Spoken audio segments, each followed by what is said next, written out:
नमस्कार दोस्तों, आप सबका स्वागत है मेरे YouTube चैनल पर। वीडियो के अंत तक बने और इस जानकारी को संपूर्ण सुने। लोमहर्षण जी कहते हैं, पूर्व काल में जब ब्रह्मा जी सृष्टि का विस्तार करना चाहते थे, उस समय उनके मन से महर्षि अत्रि का प्रादुर्भाव हुआ, जो चंद्रमा के पिता थे। सुनने में आया है कि अत्रि ने 3000 दिव्य वर्षों तक अनुत्तर नाम की तपस्या की थी।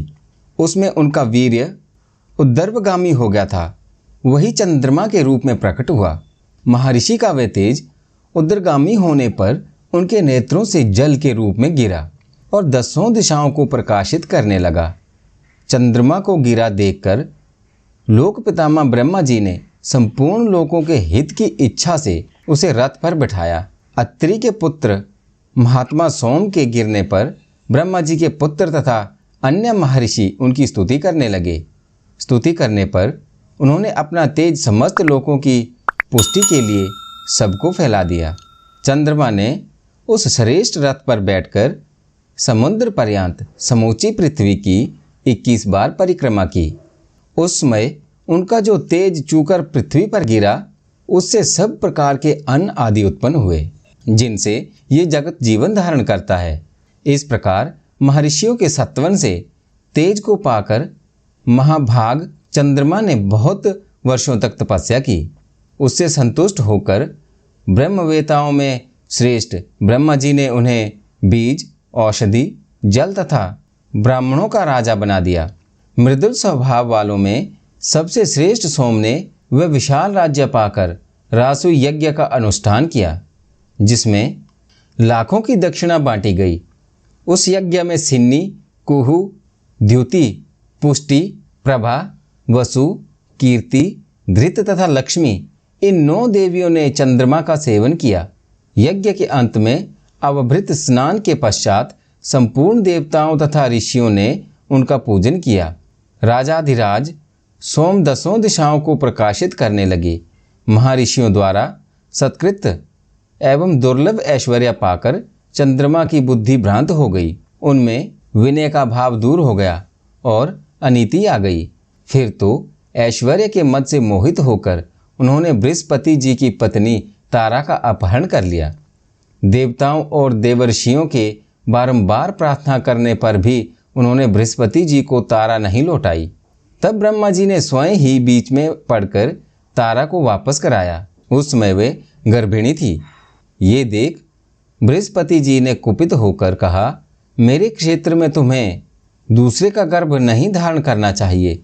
तब उसने तृण के समूह पर उस गर्भ को त्याग दिया। पैदा होते ही उसने अपने तेज से देवताओं के विग्रह को लज्जित कर दिया। उस समय ब्रह्मा जी ने तारा से पूछा, ठीक ठीक बताओ, ये पुत्र किसका है? तब वह हाथ जोड़कर बोली, चंद्रमा का है। इतना सुनते ही राजा सोम ने उस बालक को गोद में उठा लिया और उसका मस्तक सूंघकर बुध नाम रखा। वह बालक बड़ा बुद्धिमान था। बुध आकाश में चंद्रमा से प्रतिकूल दिशा में उदित होते हैं। मुनिवरों, बुध के पुत्र पूर्वा हुए, जो बड़े विद्वान, तेजस्वी, दानशील, यज्ञकर्ता तथा अधिक दक्षिणा देने वाले थे। वे ब्रह्मवादी, पराक्रमी तथा शत्रुओं के लिए काल रूप थे। निरंतर अग्निहोत्र करते और यज्ञों के अनुष्ठान में संलग्न रहते थे। सत्य बोलते और बुद्धि को पवित्र रखते थे। तीनों लोकों में उनके समान यशस्वी दूसरा कोई नहीं। वे ब्रह्मवादी, शांत, धर्मज्ञ तथा सत्यवादी थे। इसलिए यशस्वी उर्वशी ने मान छोड़कर उनका वर्ण किया। राजा पूर्वा उर्वशी के साथ पवित्र स्थानों में 59 वर्षों तक विहार करते रहे। उन्होंने महर्षियों द्वारा प्रशंसित प्रयाग में राज्य किया। उनका ऐसा ही प्रभाव था। पूर्वा के 7 पुत्र हुए, जो गंधर्व लोक में प्रसिद्ध और देवकुमारों के सम्मान सुंदर थे। ये सब उर्वशी के गर्भ से उत्पन्न हुए। उनके नाम इस प्रकार हैं, आयु, अमावसु, विश्वायु, धर्मात्मा, श्रुताय, दृढ़ाय, वनायु तथा ब्रह्मायु। अमावसु के पुत्र राजा भीम हुए। भीम के पुत्र काश्यन प्रभ और उनके पुत्र महाबली सुहोत्र हुए। सुहोत्र के पुत्र का नाम जुहू था, जो केशनी के गर्भ से उत्पन्न हुए थे। उन्होंने सर्पमेध नामक महायज्ञ का अनुष्ठान किया। एक बार गंगा उन्हें पति बनाने के लोभ से उनके पास गई, किंतु उन्होंने अनिच्छा प्रकट कर दी। तब गंगा ने उनकी यज्ञशाला बहा दी। ये देख जुहू ने क्रोध में भरकर कहा, गंगे, मैं तेरा जल पीकर तेरे इस प्रयत्न को अभी व्यर्थ कर देता हूँ। तू अपने इस घमंड का फल शीघ्र पाले। यूं कहकर उन्होंने गंगा को पी लिया। ये देखकर महर्षियों ने बड़ी अनुयाय करके गंगा को जाहू की पुत्री के रूप में प्राप्त किया। तब से वे जाह्नवी कहलाने लगी। तत्पश्चात जाह्नवी ने युवांशव की पुत्री कावेरी के साथ विवाह किया। युवांशव के शापवश गंगा अपने आधे स्वरूप से सरिताओं में श्रेष्ठ कावेरी में मिल गई थी। जाहू ने कावेरी के गर्भ से सुनद्य नामक धार्मिक पुत्र को जन्म दिया। सुनद्य के पुत्र अजक, अजक के बालाकाक्ष और बालाकाक्ष के पुत्र कुश हुए। कुश के देवताओं के समान तेजस्वी 4 पुत्र हुए, कुशिक, कुशनाभ, कुशाम्ब और मूर्तिमान। राजा कुशिक वन में रहकर ग्वालों के साथ पले थे। उन्होंने इंद्र के समान पुत्र प्राप्त करने की इच्छा से तप किया। 1000 वर्ष पूर्ण होने पर इंद्र भयभीत होकर उनके पास आए। उन्होंने स्वयं अपने को ही उनके पुत्र रूप में प्रकट किया। उस समय वे राजा गाधी के नाम से प्रसिद्ध हुए। कुशिक की पत्नी पौरा थी। उसी के गर्भ से गाधी का जन्म हुआ। गाधी के एक परम सौभाग्यशालिनी कन्या हुई जिसका नाम सत्यवती था। गाधी ने उस कन्या का विवाह शुक्राचार्य के पुत्र ऋचिक के साथ किया था। ऋचिक अपनी पत्नी से बहुत प्रसन्न थे। उन्होंने अपने तथा राजा गाधी के पुत्र होने के लिए पृथक पृथक चरु तैयार किए और अपनी पत्नी को बुलाकर कहा, शुभे, इस चरु का उपयोग तुम करना और इसका उपयोग अपनी माता से कराना। तुम्हारी माता को जो पुत्र होगा वह तेजस्वी क्षत्रिय होगा। लोक में दूसरे क्षत्रियों से जीत नहीं सकेंगे।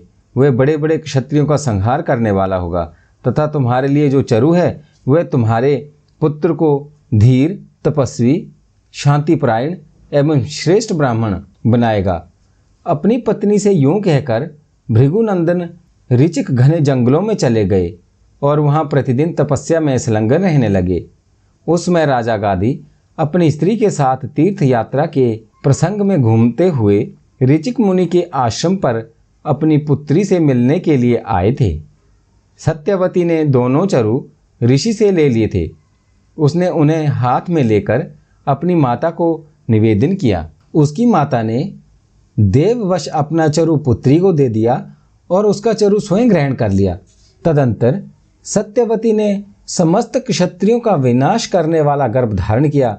उसका शरीर अत्यंत उद्दीप्त हो रहा था। देखने में वह बड़ी भयंकर जान पड़ती थी।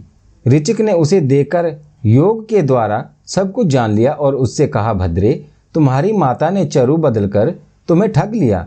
तुम्हारा पुत्र कठोर धर्म करने वाला और अत्यंत दारुण होगा तथा तुम्हारा भाई ब्रह्मभूत तपस्वी होगा, क्योंकि मैंने तपस्या से सर्वरूप ब्रह्मा का भाव उसमें स्थापित किया था। जब सत्यवती ने अपने पति को प्रसन्न करते हुए कहा, मुने, मेरा पुत्र ऐसा ना हो, आप जैसे महर्षि की उत्पत्ति हो, ये मैं नहीं चाहती। ये सुनकर मुनि बोले, भद्रे, मेरा पुत्र ऐसा हो ये संकल्प मैंने नहीं किया है। तथापि पिता और माता के कारण पुत्र कठोर धर्म करने वाला हो सकता है। उनके यूं कहने पर सत्यवती बोली, मुनि श्रेष्ठ, आप चाहे तो नूतन लोकों की भी पुष्टि कर सकते हैं। फिर योग्य पुत्र उत्पन्न करना कौन सी बड़ी बात है। आप मुझे शांतिपरायण कोमल स्वभाव वाला पुत्र देने की कृपा करें। यदि चरु का प्रभाव अन्यथा ना किया जा सके तो वैसे उग्र स्वभाव का पौत्र भले ही हो जाए, पुत्र वैसा कदापि न हो। तब मुनि ने अपने तपोबल से वैसा ही करने का आश्वासन देते हुए सत्यवती के प्रति प्रसन्नता प्रकट की और कहा, सुंदरी, पुत्र अथवा पौत्र में कोई अंतर नहीं मानता। तुमने जो कहा है वैसा ही होगा। तत्पश्चात सत्यवती ने भृगुवंशी जमदग्नि को जन्म दिया, जो तपस्या परायण, जितेंद्रिय तथा सर्व संभाव रखने वाले थे। सत्यवती भी सत्य धर्म में तत्पर रहने वाली पुण्यात्मा स्त्री थी। वहीं कौशिकी नाम से प्रसिद्ध महानदी हुई। इक्ष्वाकु वंश में रेणु नाम के राजा थे। उनकी कन्या का नाम रेणुका था। रेणुका को कामली भी कहते हैं। तप और विद्या से संपन्न जमदग्नि ने रेणुका के गर्भ से अत्यंत भयंकर परशुराम जी को प्रकट किया, जो समस्त विद्याओं में पारंगत, धनुर्वेद में प्रवीण, क्षत्रिय कुल का संहार करने वाले तथा प्रज्वलित अग्नि समान तेजस्वी थे। ऋचिक के सत्यवती से प्रथम तो ब्रह्मवेताओं में श्रेष्ठ जगदम्नि हुए। मध्य पुत्र शुनशेप और कनिष्ठ पुत्र शुनपुंछ थे। कुशिक नंदन गाधी ने विश्वामित्र को पुत्र रूप में प्राप्त किया, जो तेजस्वी, विद्वान और शांत थे। वे ब्राह्मणों की समानता पाकर वास्तव में महर्षि हो गए। धर्मात्मा विश्वामित्र का दूसरा नाम विश्वरथ था। विश्वामित्र के देवव्रत आदि कई पुत्र हुए, जो संपूर्ण विश्व में विख्यात थे। उनके नाम इस प्रकार बताए जाते हैं: देवव्रत, कात्यायन, गोत्र के, प्रवर्तक, कति, हिरण्याक्ष, रेणु, रेणुक, सांकृति, गालव, मृदुल, मधुछंद, जय, देवल, अष्टक, कच्छप और हारित, ये सभी विश्वामित्र के पुत्र थे। इन कौशिक वंशी महात्माओं के प्रसिद्ध गोत्र इस प्रकार है: पाणिनि, बभ्रू, ध्यानजैप्य, पार्थिव, देवव्रत, शालकायन। इस वंश में ब्राह्मण और क्षत्रिय का संबंध विख्यात है। विश्वामित्र के पुत्रों में शुनशेप सबसे बड़ा माना गया है। यद्यपि उनका जन्म भृगुकुल में हुआ था, तथापि वे कौशिक गोत्र वाला हो गया। हरिदशेक यज्ञ में वे पशु बनाकर लाया गया था, किंतु देवताओं ने उसे विश्वामित्र को समर्पित कर दिया। देवताओं द्वारा प्रदत्त होने के कारण वे देवव्रत नाम से विख्यात हुआ। देवव्रत आदि विश्वामित्र के अनेक पुत्र थे। विश्वामित्र की पत्नी द्वेष्टि के गर्भ से अष्टक का जन्म हुआ था। अष्टक का पुत्र लोही बताया गया है। इस प्रकार मैंने जानुकुल का वर्णन किया। इसके बाद महात्मा आयु के वंश का वर्णन करूंगा। दोस्तों, इस कथा में इतना ही। अगर कथा अच्छी लगे तो कृपया चैनल को सब्सक्राइब करें, वीडियो को लाइक करें, शेयर